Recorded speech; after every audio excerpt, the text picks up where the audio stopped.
उधर लोकसभा चुनाव को लेकर सपा ने तैयारियों को तेज कर दिया है और उम्मीदवारों को लेकर सपा में मंथन का दौर भी शुरू हो चुका है। टिकट बंटवारे में सपा का जातिगत समीकरण पर ज्यादा फोकस है। साथ ही बताना चाहेंगे कि आजमगढ़ लोकसभा सीट को लेकर अखिलेश यादव बैठक भी करते हुए नजर आ सकते हैं। और साथ ही आपको बता दें कि भाजपा के उम्मीदवारों को देखकर सपा अपने उम्मीदवार घोषित कर सकती है। ये बड़ी खबर, ये जानकारी दे रहे हैं आपको कि भाजपा के उम्मीदवारों को देखकर सपा अपने उम्मीदवार घोषित कर सकती है। तो लोकसभा चुनाव को लेकर सपा ने तमाम तैयारियों को तेज कर दिया है। आजमगढ़ को लेकर भी आज सपा प्रमुख अखिलेश यादव बैठक करते हुए नजर आ सकते हैं। उम्मीदवारों को लेकर मंथन का दौर शुरू हो चुका है। टिकट बंटवारे में जातिगत समीकरण पर विशेष फोकस है उनका और आजमगढ़ पर सपा का विशेष मंथन होता हुआ नजर आ सकता है, क्योंकि आजमगढ़ जो है वो लगभग बताना चाहेंगे कि सपा का गढ़ रह चुका था इससे पहले, जो कि अब भाजपा के खेमे में है और उसे अपने पाले में लाने के लिए सपा द्वारा तमाम प्रयास किए जा रहे हैं।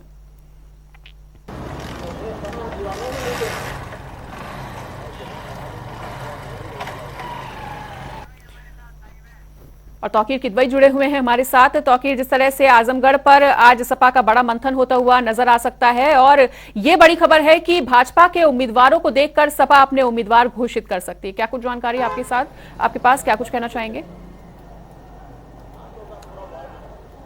देखिए, जिस तरह से विपक्षी दलों की बैठक हुई है उसके बाद उत्तर प्रदेश को लेकर सबसे ज्यादा मंथन हुआ, क्योंकि माना जाता है वो रास्ता है जो दिल्ली तक पहुंचाता है।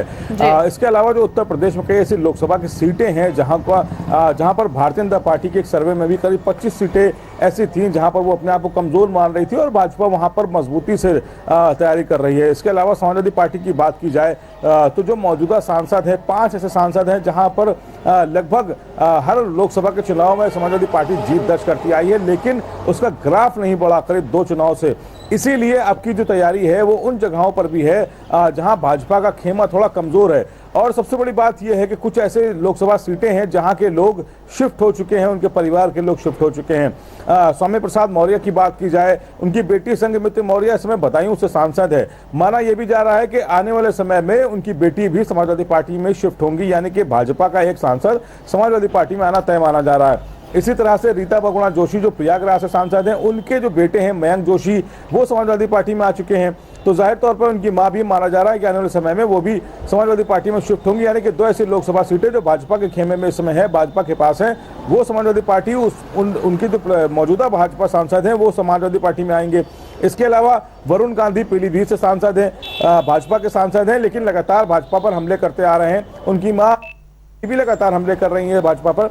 इन दोनों का भी किसी न किसी दूसरे दल में जाने के, यानी कि भाजपा के ये 4 सांसद जो उत्तर प्रदेश में हैं, इन सीटों पर मंथन तेज हो गया। समाजवादी पार्टी लगातार बैठक कर रही है, प्रत्याशी को लेकर चयन हो रहा है, लेकिन जो गठबंधन की बैठक हुई है, यानी कि विपक्षी दलों ने जो पटना में बैठक की, अब इंतजार वहां के निर्णय का भी है कि जिस तरह से बैठक में एक जो सबसे ज्यादा कॉन्क्रीट बात निकल कर आई है वो कि सभी राज्यों में एक प्रत्याशी विपक्ष की तरफ से दिया जाएगा। यानी कि उत्तर प्रदेश में अगर गठबंधन सफल होता है तो समाजवादी पार्टी या फिर कांग्रेस, इन दोनों में से एक ही प्रत्याशी मैदान में होगा।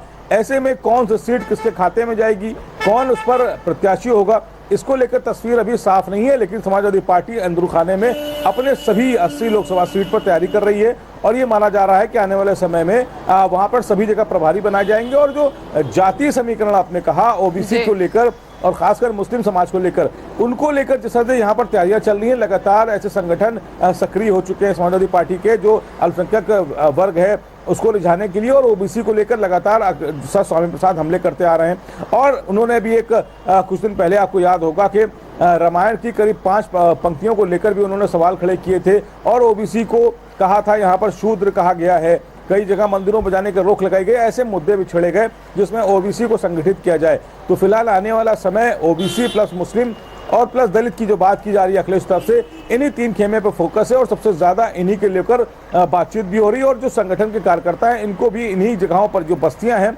इन पर सक्रिय रहने के लिए कहा गया है। बिल्कुल तौकीर, तो जिस तरह से आपने जानकारी दी कि 4 सांसद बीजेपी से किनारा कर सकते हैं और अगर ऐसे में ये 4 सांसद कहीं ना कहीं अगर सपा में शामिल होते हैं तो सपा के लिए इससे कितना फायदा और बीजेपी के लिए इससे कितनी बड़ी चुनौती? देखिए, भारतीय जनता पार्टी की बात की जाए तो उनका हर चुनाव एक नए समीकरण के साथ लड़ा जाता है, चाहे 2017 का चुनाव हो, चाहे 2014 का चुनाव हो। और यह उत्तर प्रदेश का 2022 का चुनाव हो। कई ऐसे प्रत्याशी थे जो मौजूदा विधायक थे लेकिन उनको टिकट नहीं दिया गया। ऐसे लोकसभा में भी देखा गया कि कई ऐसे मौजूदा को दोबारा टिकट नहीं दिया गया था 2014 के बाद। जाहिर तौर पर कि उत्तर प्रदेश में ये साफ तौर पर देखा जाएगा कि किसकी एंटी इनकम्बेंसी है, किसको लेकर यहाँ पर विरोध है, जनता के बीच कौन किसको चाहता है। ऐसे समीकरणों को देखते हुए प्रत्याशी चयन किए जाते हैं। कई नए चेहरों को भी तरजीह दी जाती है। ये माना जा रहा है कि इन जगहों पर नए चेहरों को ही तरजीह देने की पहले से ही कवायद भाजपा में चल रही है। अब आने वाले समय में उन कौन से प्रत्याशी होंगे, विपक्षी दलों से भी कुछ तोड़ने की कोशिश होगी कि वहां से जो मजबूत चेहरे उनको भी तोड़ा जाए। तो फिलहाल समय का इंतजार करना होगा। बिल्कुल, तो समय का इंतजार करना होगा और वाकई में देखना होगा कि सपा कितनी जोरदार टक्कर देती है आगामी चुनाव में भाजपा को। फिलहाल इस तमाम जानकारी के लिए तौकीर आपका बहुत बहुत शुक्रिया। उधर